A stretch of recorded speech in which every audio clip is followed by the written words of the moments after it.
Hey, this is Pops, and Creature Commandos is here. James Gunn, I thought would be a great fit for bringing basically Suicide Squad and Guardians of the Galaxy together in this animated experiment. So that way they can kind of play through some of the character development and then maybe work towards some sort of live action project in the future. So let's talk about the first two episodes, whether you would enjoy it or not, right now.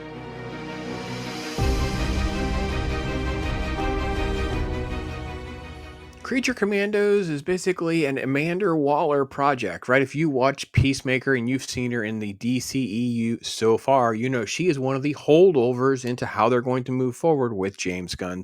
And obviously, he has got his significant other in Peacemaker, so it's no surprise this is sort of like something it's like there. But Waller has kind of gone full on villain, and she's done that in the comic books if you've read Absolute Power. So it's no surprise here she's going to skirt the law and all the backlash and all the stuff that actually happened in the Suicide Squad and create this monster squad group, which in a lot of ways just kind of makes her even more unlikable than she already is.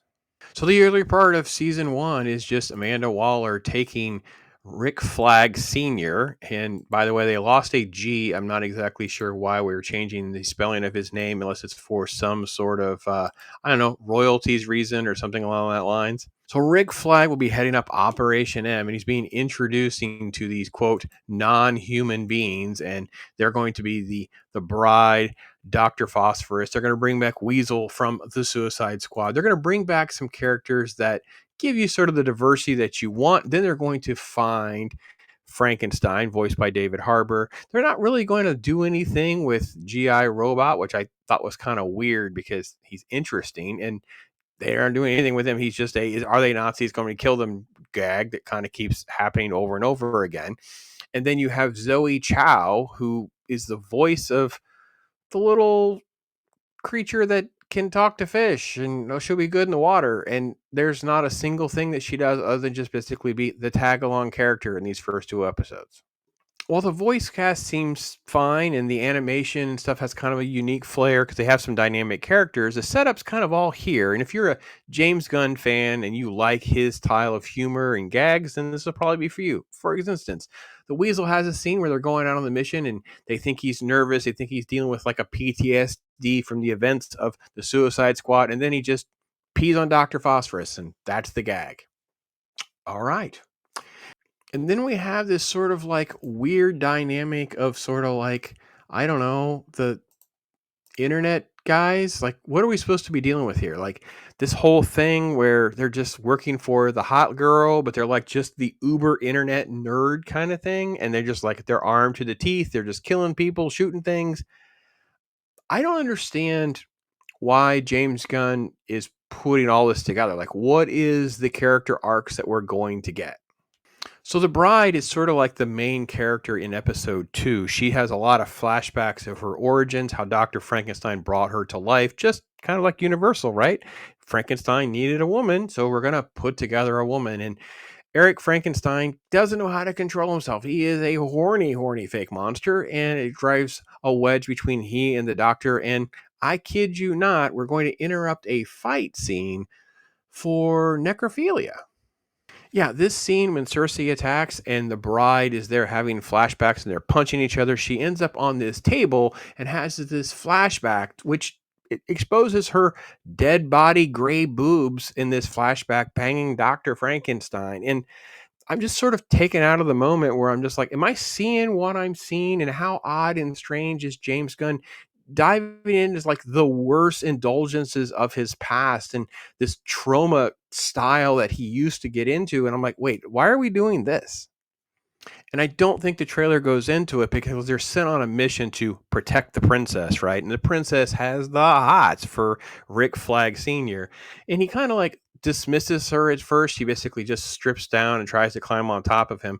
She's like, oh, no, I can't do that. It's not. And then he's injured later, fighting with Dr. Phosphorus, trying to kill him, and all this other nonsense that was just contrived so that they could hook up. And literally, they were banging and moaning in a bathroom while everyone's eavesdropping on the outside because we're letting the other two team members get attacked. But we're going to stand around and let them finish their business. Like, this juvenile approach to characters that could be serious and interesting, or at least there's an intensity.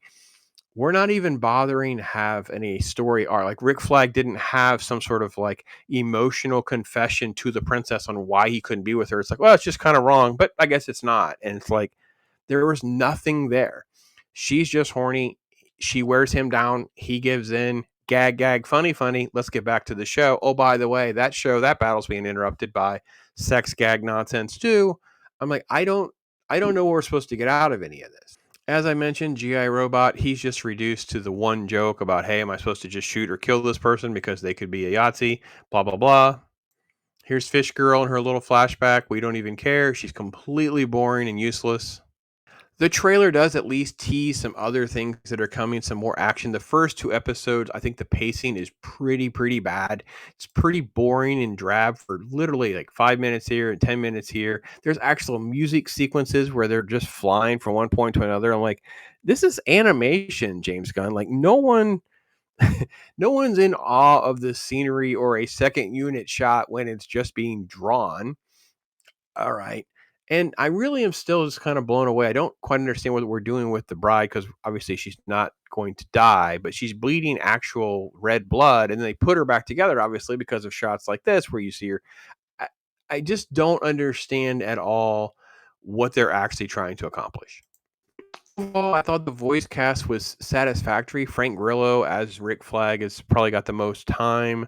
The bride, I'm not really familiar with the actress who is Indira Varma. She's from Game of Thrones and she was in Kenobi, but I'm not real familiar with her to give her much credit or not. But she's given the most time. Viola Davis returns as Amanda Waller, and I have no idea why she wants to do this role. She's basically the villain, and she's completely insufferable and unlikable in the show.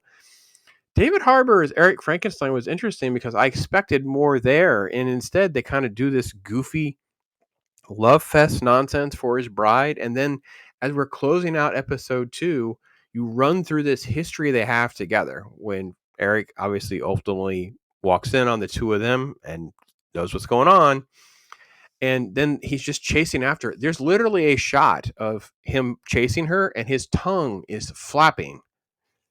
Isn't that funny? David Harbour, is that what you signed up for?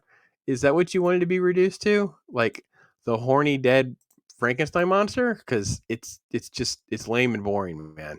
I don't know. I think there are moments that are really pretty interesting and good and have the potential to be good, but we don't really get there in these first couple episodes. So I'm hoping that there's going to be some things that can get a little meat on the bone. It's a very graphic show. It's an intense show. It's not something that's really going to be meant for kids. There's some nudity. There's some profanity, everything like that. So again, I'm back to the problem that I've had with some of Marvel stuff is it's not for kids. You're trying to sell toys. What is the point of the market? Or is it just things to do? And that's kind of how I feel like we're in the age of streaming where it's content for the sake of content. I'll just do it and we'll put it out there. And that's kind of where we're at with it. So let me put it out there for you. What do you think? Have you watched it? I'm not really selling it much, right? Because obviously the first two episodes are meh at best. But I mean, I'm on board for more. I don't hate it. And I do see that there are good characters. I just don't know what we're doing with any of it. Sadly, I don't have a ton of faith in Gunn and in his work that they'll always have payoffs for characters because he tends to do well when he can like a laser beam drill in on a particular character or relationship and we kind of have two or three pieces and nothing's really been fleshed out. Like, is it really about the bride? Is it going to be about Rick Flag? It's definitely not about the team because we don't really even care about half the team. They're just there to be tropes or mechanisms for a joke or a James Gunnism, if you will. But it has potential and it has an opportunity to kind of regenerate some interest in the obscure elements of the DC comics and the DCU, but they don't resemble anything in the comics. It isn't like I can say, hey guys, if you like what you've seen, go pick up this and this and this. This is just weird fan fiction-y stuff yet again that it's not perfectly laid out. So why are we adapting it? And I'm back to the same problem. At least the DC animated adaptations of like Batman Long Halloween or Batman Dark Knight Returns, you feel are very good adaptations of that source material. And that's why they get recommended and that's why they're loved. Anyway, that's my take on it. I'd love to hear from you guys. Talk to you soon. I am Pops.